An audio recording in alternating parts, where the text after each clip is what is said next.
This is me, Hamidullah. I've done mechanical engineering in UT Peshawar. Then I pursued my further studies in UK, London, for in BBP University for MS in project management. We also started teaching chemistry and physics.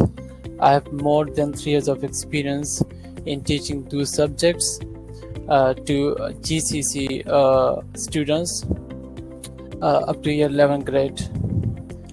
And after having this much of experience, I returned back to Pakistan to further continue my career here in Pakistan and to serve my own country and my own children.